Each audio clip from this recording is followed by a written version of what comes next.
Esto es Podcast Sobrenatural con Carlos Rubio. Bienvenidos. Pitaya.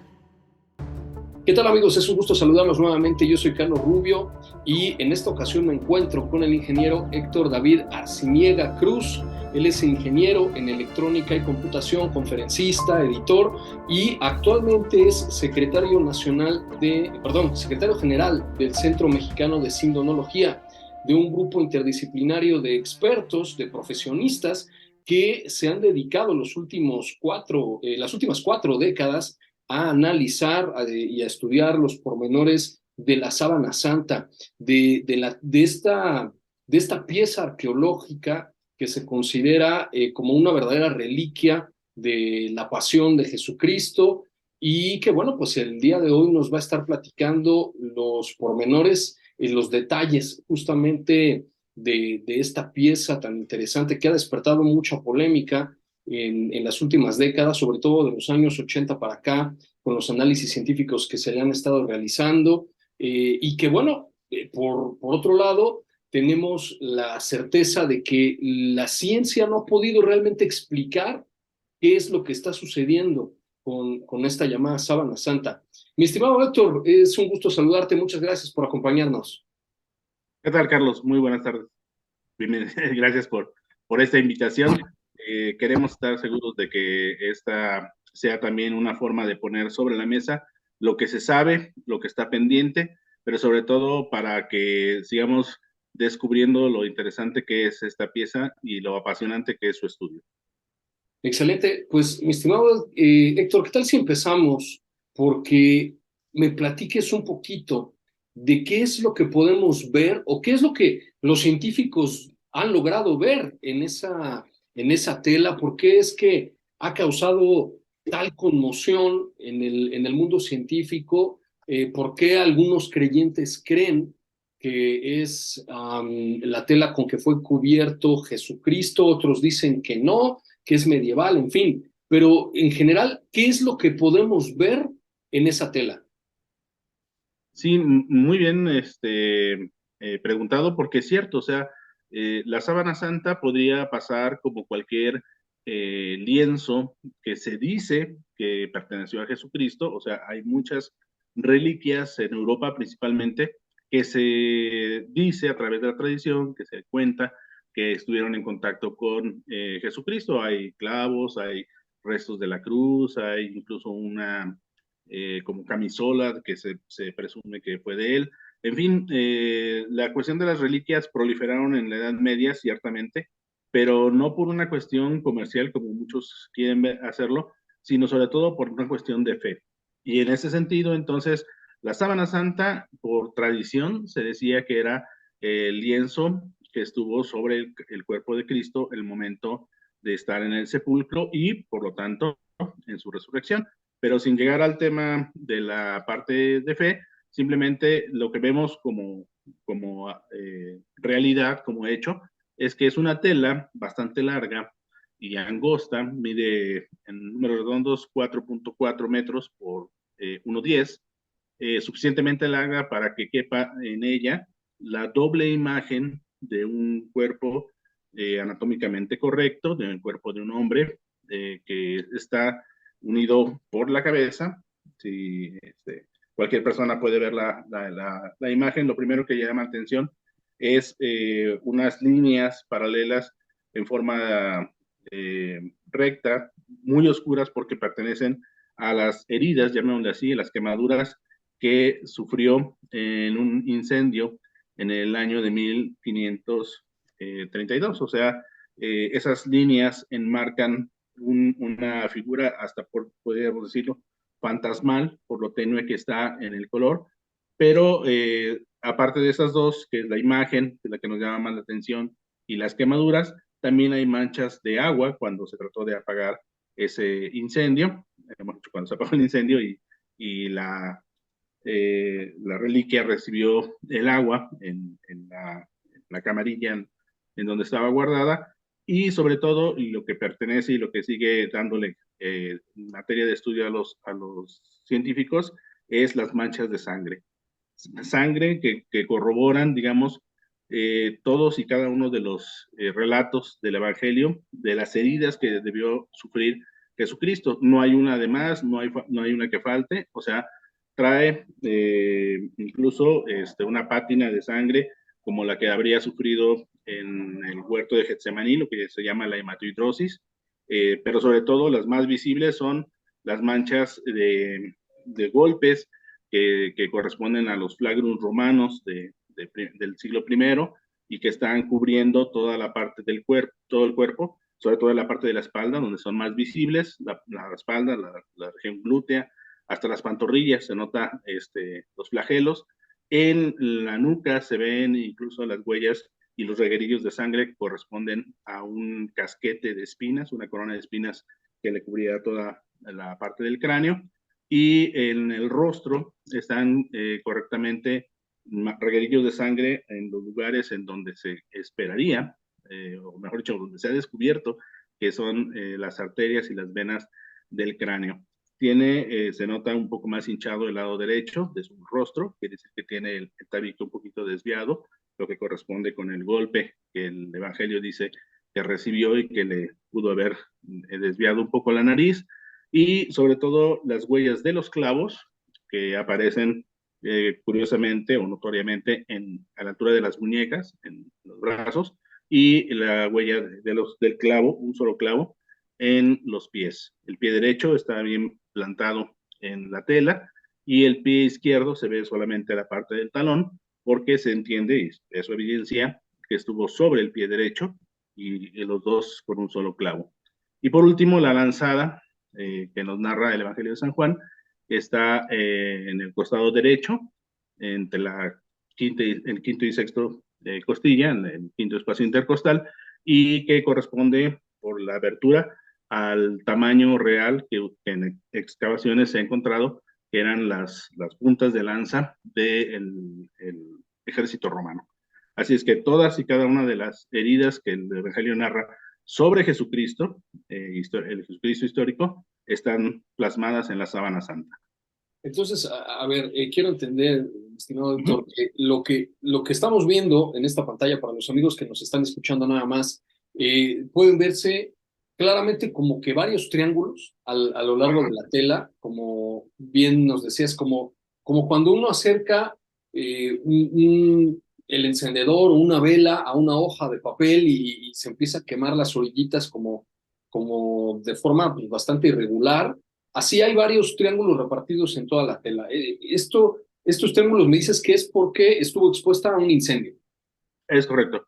De hecho, en la historia de la Sábana Santa se cuentan por lo menos 3 grandes incendios, pero este fue uno de los que dejó más huella porque estaba encerrada en una especie de caja cúbica, un relicario cúbico, que tenía aristas de plata. Entonces, el incendio pues, en la capilla de Chambéry en 1532 estuvo a punto de destruir la reliquia y, sin embargo, el calor fue tan intenso, imagínate, para fundir la plata, que una gota habría caído sobre la tela quemando esas partes y después, cuando ya después obviamente apagado el incendio y al retirarla de su relicario, se dieron cuenta que la gota había penetrado y quemado lo que corresponde a los hombros de la imagen, pero afortunadamente no se quemó nada más, le sirvió muy estrechamente, pero le sirvió de marco, y lo que estamos viendo son esos 16 triangulitos que son simétricamente porque la sábana se doblaba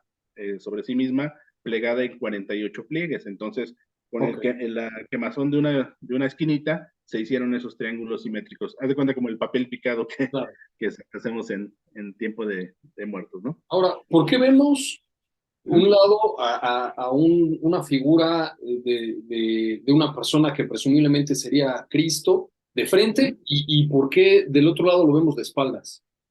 Exactamente. El Evangelio de San Juan nos dice nada más que, muy así someramente, que lo enterraron conforme hacían los judíos y esto implicaba lavar el cuerpo ceremoniosamente y envolverlo en vendas o en una tela, en este caso, y lo que hacían era lavaban el cuerpo en un espacio aparte, después sobre el sepulcro colocaban la mitad de esta tela desenrollaban, te digo que es una tela muy larga, de 4 metros, la primera parte, digamos, y luego colocaban el cuerpo y sobre la cabeza le daban la vuelta para ponerlo y cubrirlo. Lo normal era que se continuaran y flejaran, por llamarle así, aseguraran más el cuerpo, la tela al cuerpo, con vendas, pero probablemente ese ya no fue el caso de Jesús, porque justamente esto también es evidencia de que en la tradición judía el que muere, porque todavía es una tradición que guardan, el que muere de una muerte violenta, buscan la forma de que todos los lienzos que tuvieron contacto con la sangre del muerto, del difunto, se entierren con él. Entonces es una especie de primera orden, ¿no? Entonces no se lava el cuerpo, tal como está, se entiende que nada más colocaron la tela, el cuerpo, lo taparon y pues cerraron y se fueron, ¿no? Prácticamente. Entonces, en la tela, lo sorprendente, o lo que la ciencia sí puede asegurar, es que los coágulos que están ahí corresponden a, te digo, no solamente a los lugares donde efectivamente las venas y las arterias arrojan el paso de la sangre, sino que además las costras, llamémoslo así, los coágulos, están todavía pegadas a la tela, como lo esperaríamos de cualquier flujo de sangre, o sea, impregnan completamente, hay capilaridad, hay y se ha estudiado esa sangre para saber que es sangre humana y que efectivamente están en los lugares, te digo, donde corresponden a las heridas que el Evangelio lo menciona. Entonces, sobre la imagen, mejor dicho, sobre los coágulos de sangre, entonces se imprimió esa imagen. ¿Cómo se imprimió? Todavía no sabemos, ¿verdad? Yo no sabemos en el sentido de que nadie la ha podido reproducir exactamente igual. Hay muchas teorías, pero pues obviamente ninguno ha dado todavía con un resultado exactamente igual. Sí, a eso es lo que quería preguntarte ahora, porque si supuestamente esto es una pintura, ¿Mm? eh, me llama mucho la atención lo que dijiste hace un momento, porque decías que las marcas de los clavos en la sábana más o menos están como que a la altura de las muñecas, ¿cierto? Es Pero correcto. pero yo no recuerdo haber visto ninguna pintura de Jesús con las marcas en las muñecas, sino que siempre es como que las marcas en la palma de la mano, y así es como he visto todas. Pero sí tiene lógica que si a alguien lo crucifican y le clavan estos clavotes que sabemos que usaban los romanos en la mano, pues aquí no se puede cargar el peso de todo el cuerpo, se desgarraría y se rompería. Entonces, eh, ¿cómo es posible que se crea que esto es una pintura? Y ya me dirás ahorita, para empezar, si se ha encontrado pintura ahí en los análisis científicos que se le han hecho, pero ¿cómo alguien en la Edad Media podría saber ese tipo de detalles Ujú. que no se encuentran en ninguna otra pintura de la época, ni anteriores ni posteriores, porque todavía hasta el día de hoy la mayoría de las pinturas o cuadros o imágenes que se hacen por computadora de Jesús tiene las marcas en las manos y cosas que quizá pues no serían como tan realistas, ¿no? Sí, y de hecho, o algunas que no necesariamente implican este cambio en cuanto a la parte física, o sea, digo, es evidente, como tú dices, sí, se ha estudiado incluso en manos de amputación y todo eso, que la palma de la mano podría cargar máximo hasta 40 kilos de peso antes de desgarrarse. Entonces, Claro. no, obviamente. Pero eso, y la corona de espinas, que siempre vemos como una especie de donita, una tiara, Sí, y que la sábana santa corrige a la tradición iconográfica, es porque en el año 325 de nuestra era, cuando Constantino liberó la iglesia, que esto para muchos les suena curioso porque piensan incluso que él la fundó, no, pues obviamente ya para entonces ya habían 300 años de historia de la iglesia, claro. pero a lo que voy es que Constantino al convertirse, que también es otro dato interesante, él no se convirtió nunca al catolicismo como tal, y al cristianismo sí, pero casi al final de su vida, estamos hablando del año 339, o sea, lo que él hizo fue liberar la iglesia por una especie pues, ¿cómo le llamemos?, de recompensa, gracias a que el Dios de los cristianos le había permitido hacerse emperador. Entonces, pues, obviamente, al ser Cristo la figura central, ya quitó como pena máxima el crucificar. Entonces, durante más de 100 años, la gente que pues no tenía representaciones de Cristo crucificado y no había ese dato de dónde exactamente se había crucificado el brazo en este caso, ¿no? Recuerda que puedes descargar todos los episodios de Podcast Sobrenatural con Carlos Rubio en todas las plataformas digitales. Síguenos en las redes sociales y encuéntranos en carlosrubiosobrenatural.com.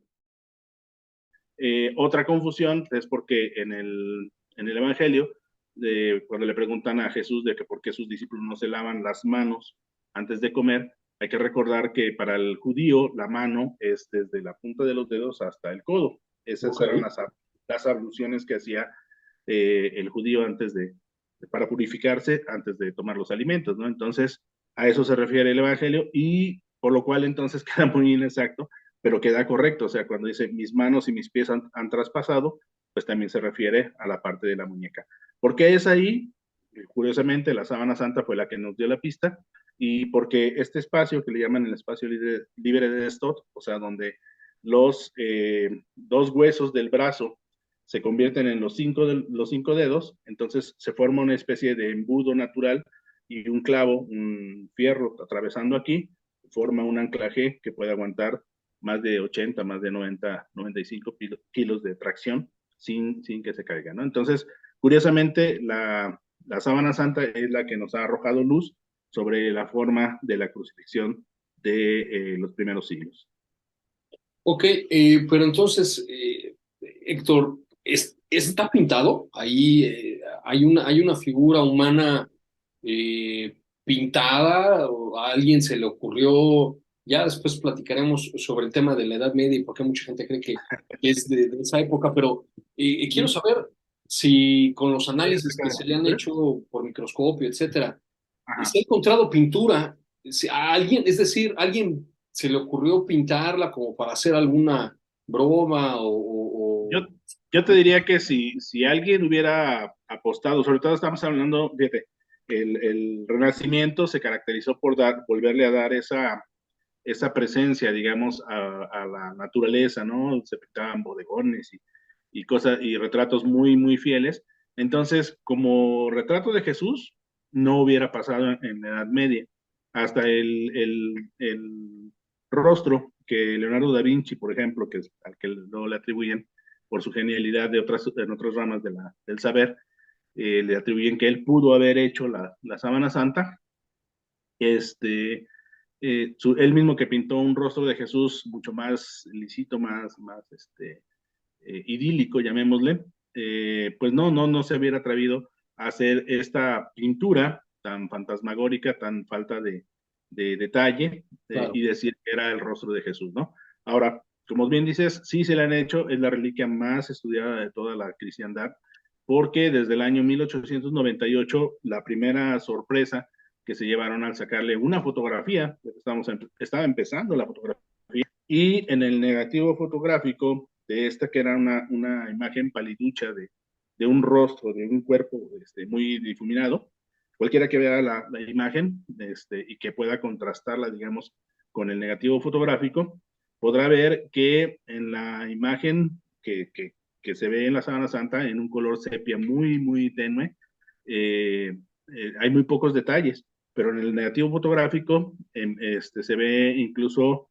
detalles del tejido, del cuerpo, detalles del rostro, que nos hacen entender que, en primer lugar, nadie se le habría ocurrido pintar en negativo.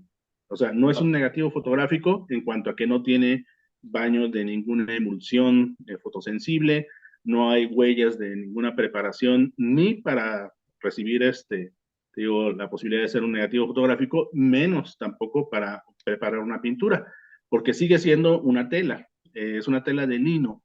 El lino sí es capaz de soportar 2.000, 3.000 años sin problemas, porque es una fibra es una fibra hueca, y por lo tanto los parásitos y los pequeños microorganismos no la consumen tan rápido. Sin embargo, todo lo que está arriba de ella, ¿verdad? En la tela, sí puede propiciar que se deteriore. Y sin embargo, entonces, lo curioso no es la tela en cuanto a su material, sino a lo que tiene en ella. Es decir, no hay rastros de pintura que formen la imagen, es decir, no está pintada. ¿Por qué? Porque en cualquier pintura tú te acercas lo suficiente y ves la direccionalidad o sea, de dónde empieza y dónde termina el trazo del pintor, del pincel, pues. Entonces, se nota luego, y aparte lo que decíamos de la capilaridad, o sea, para que un hilo de una tela que donde se pintó se vea rojo, bueno, pues se tuvo que haber absorbido y toda el hilillo, digamos, esa fibra, debería estar en rojo. Sin embargo, la sábana santa presenta lo que llamamos, científicamente se le llama deshidratación de la celulosa u oxidación de la celulosa, que no es otra cosa que cuando se somete a un calor muy intenso, como tú decías, si tú pasas una plancha o acercas una flama a una hoja de papel o a un lienzo blanco, el calor de una plancha lo achicharra, lo quema, lo cambia, lo hace cambiar de color. Entonces, aquí lo que pasa es que cada fibrilla tiene pequeñas manchas, pequeños toques de esa decoloración, de esa oxidación de la celulosa misma de la fibra, pero estamos hablando del tamaño de 2 micras. Para que nos demos una idea, el cabello humano tiene 100 micras de espesor. O sea, estamos hablando de una manchita pequeña en cada fibra de la tela, y en donde hay muchas de esas manchitas, de esas quemaduras, entonces es donde de lejos se ve una mancha que forma la imagen de la sábana santa, bueno, la imagen del hombre de la sábana santa. Claro, entonces definitivamente no está pintada, No, no, pintura. nadie le puso ahí algún tipo de solución o pintó con algún pincel o estas teorías que de repente uno ve por ahí en internet que tratan de explicar a la pieza como un fraude, ¿no? Sí, y aparte, digo, también otra de las cosas es que es químicamente estable. ¿Qué significa? Que si fuera una pintura, y estamos hablando de que se estuvo en un incendio, se le arrojó agua encima, entonces cualquier pintura, pues ya se hubiera decolorado, ya se hubiera borronado, entonces no tendría el grado de definición que tiene. Entonces, no, efectivamente no la hay. Todos estos estudios, los más intensos, se le hicieron desde 1978, donde alrededor de 40 científicos de todo el mundo tuvieron la oportunidad de estudiarla, y como bien dices, se le hicieron estudios microscópicos de rayos infrarrojos, rayos X, sobre todo el que les interesaba mucho era el estudio de rayos ultravioleta para detectar la proteína de la porfirina, que en las manchas de sangre evidenciarían si era sangre real, y sí, efectivamente encontraron la porfirina humana, que es obviamente sangre humana del tipo AB. El tipo se logra definir, no se puede sacar una cadena completa de ADN, por ahí para los que alguna vez aventuraron que si ya se podría clonar a Cristo, o en todo caso el nombre de la sábana santa.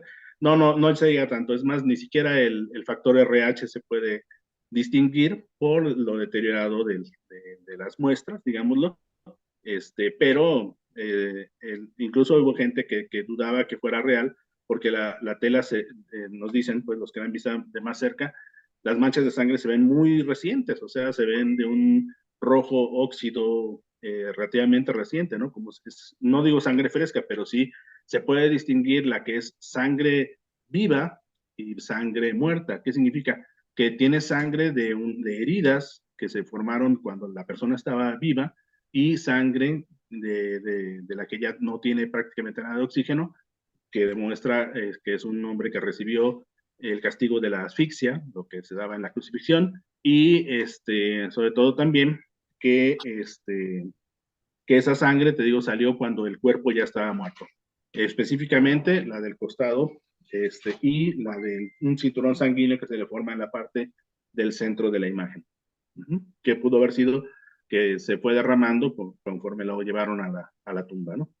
Todo eso se puede saber de los estudios. Ok, mi estimado Héctor, quería que también me platicaras un poquito de la historia de la sábana, pero yo creo que eso lo dejaremos para un posterior episodio de nuestro programa. Eh, ¿con qué ¿con qué te quedas? ¿Con qué quisieras cerrar? Me gusta esta parte que dices al respecto de que parece que todas las heridas que Ujú. están en la imagen de la persona, en la sábana, coinciden con las descripciones de la Biblia. ¿Es esto verdad? Es correcto, sí. Y efectivamente te digo que lo más curioso es eso, que todo apunta a su autenticidad previa a la prueba del carbono 14, que vamos a hablar, espero, en otra oportunidad, porque también es muy, muy apasionante, pero sobre todo que nos da a entender que esa prueba llegó cuando ya todas las demás pruebas apuntaban a una autenticidad. Ya después veremos qué tan válida es en estos días. Pero a lo que voy es que efectivamente la Sábana Santa nos corrobora todos los detalles que el Evangelio narra que padeció el hombre llamado Jesús de Nazaret, incluyendo el tema de la resurrección. ¿En qué sentido? Bueno, pues en que el Evangelio dice que Juan se asomó, vio y creyó. Quiere decir que lo que vio le convenció, no había entendido, así dice el texto, en ese momento qué significaba resucitar. Y lo que damos por hecho, o mejor dicho, lo que entendemos es que cuando se asomaron los apóstoles, lo que vieron fue lo mismo que habían dejado el viernes anterior, sobre todo Juan, que estuvo ahí hasta ese momento. Entonces, vio el envoltorio, llamémoslo así, pero desinflado, sin cuerpo. Si lo hubiera visto las sábanas abiertas, ¿no? Como cuando nos levantamos en la cama, de Claro. la cama en la mañana, pues habría dicho, a lo mejor no estaba muerto, se despertó y se fue. Si no hubiera estado ni siquiera la sábana, hubiera dicho, se robaron el cuerpo. Pero el hecho de ver la sábana y de todos los lienzos tal como los dejaron el viernes anterior, pero sin cuerpo, Ok. entonces eso le dio a entender que algo sobrenatural había pasado ahí. Todavía no la puede explicar la ciencia, pero la ciencia nos puede decir que no es la sábana santa, no es pintura, no es una falsificación y no es ¿cómo se llama? Una impresión por contacto, no es una impresión por calor. Eh, te digo, sí se sabe cómo sucedería, se llama, te digo, oxidación de la celulosa. Lo que no podemos es reproducirlo. No hay cuerpos resucitando para saber si al resucitar dejan esa huella en una tela, ¿verdad? Entonces, hasta donde la ciencia puede decir, sigue siendo un misterio. El Papa Juan Pablo II le llamó un reto a la inteligencia, entonces todavía hay mucho que estudiar y sobre todo le llamó también el espejo del Evangelio. Entonces, tanto el texto bíblico como los estudios hasta ahora, y confío en que de ahí en adelante todavía, nos darán la certeza de que estamos hablando de una reliquia auténtica, la reliquia de primer grado, que correspondería al Jesús de Nazaret que conocemos en la historia. Pues bueno, mi estimado Héctor, te agradezco muchísimo que nos hayas acompañado el día de hoy. Yo soy Carlos Rubio y bueno, pues ya nos reuniremos posteriormente con mi estimado Héctor David Arciniega, él es ingeniero en electrónica y computación y secretario general del Centro Mexicano de Sindromología. Muchas gracias por estar con nosotros y bueno, pues espero pueda regresar para continuar platicando sobre esta extraordinaria pieza. Será un placer, por aquí estaremos si el tiempo lo permite. Muchas gracias.